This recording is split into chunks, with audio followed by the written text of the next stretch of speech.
Pinaghahandaan na po ang Medianoche bukas bago magpalit ang taon. Pero ang mga pinaniniwalaang pampaswerteng prutas at pansahog na gulay, tila naman nakakabutas ng bulsa ang presyo.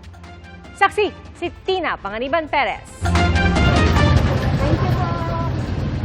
Binibiling pampaswerte raw sa bagong taon ang mga bilog na prutas. Pero kasama ang mga ito sa mga nagtaas ang presyo sa Mega Q-Mart sa Quezon City. Nagmahal daw kasi ang benta ng mga supplier.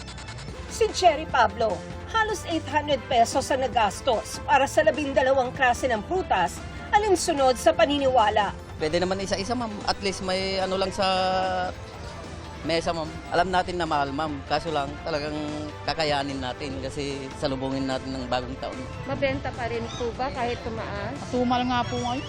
30 na po, wala pa. Ewan lang po bukas, baka po bukas mabili na po. Mabenta raw ang gold coins na tsokolate. 20 pesos yan kada supot na may 10 piraso. Kailangan pa ng mga tao, siguro baka sakalang gumanda ang buhay nila sa 2025. Ang karne ng baboy, nagmahal ng 35 pesos kada kilo. Ang mabenta ngayon pata. Kasi ang pata, pag nilis yung kawali, bumubutok. Ganun din ang liempo. Ano po yung pamahiin pa?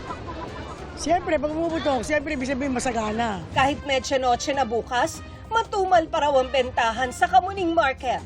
320 pesos kada kilo ang pinakamurang karne ng baboy roon. Mahina, kung kumpara mo ng mga nakaraang taon. Mga 60% to 70% ang wala. Nakakabutas bulsa ang presyo ng ilang mga gulay. Kaya pa konti-konti ng bili ang ilang mamimili. Maraming mga mamimili ang nagugulat sa presyo ng ilang gulay ngayon. Halimbawa, itong bell pepper, 850 pesos ang isang kilo.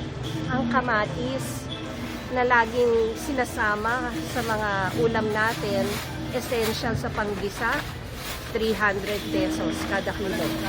At ang sili, 1,300 pesos ang isang kilo. Kung gusto mo makatipid, yung supot na ganito, 20 pesos. Nagulat ka ba doon sa presyo? Medyo. Pero ina-expect ko na kasi holiday talagang mataas. Kaso para dito 480 na, 'di ba? Wala pa yung mismong main pangsahog pa lang. May mga namimili na rin kanina sa Laloma. Kahit bukas pa inaasahan ang dagsa ng mga mamimili. Para makatipid, ulo ng baboy ang binili ni Julie. Baka kasi bukas wala nang mabili. Kasi para sa kinabukasan, pwede mo siyang ilechon paksiw. Ang litsunang ito, nagtaas ng 1,000 hanggang 1,500 pesos kada baboy. Pero fully booked na sila para sa bagong taon. Mabili pa rin, ma'am. Tradisyon na kasi ng Pilipino yun na may lechon sa pagkainan. Kahit na walang pera, sabi walang pera, pero pagdating na nilalabas ang pera. Pero babala nila sa mga customer, huwag basta-basta magtitiwala, lalo na sa mga online seller. Kasi maraming scam. Kahapon po na lumapit yung isang customer, bali nag-deposit sila through GCash. Tapos nung kino-confirm na po na hindi na po makontak yung seller. Bago matapos ang taon bukas, may pahabol namang rollback ang mga kumpanya ng langis. Tig 30 centavos ang tapya sa presyo sa kada litro ng diesel at gasolina. 90 centavos naman sa kada litro ng kerosene. Para sa GMA Integrated News, ako si Tina Panganiban Perez, ang inyong saksi.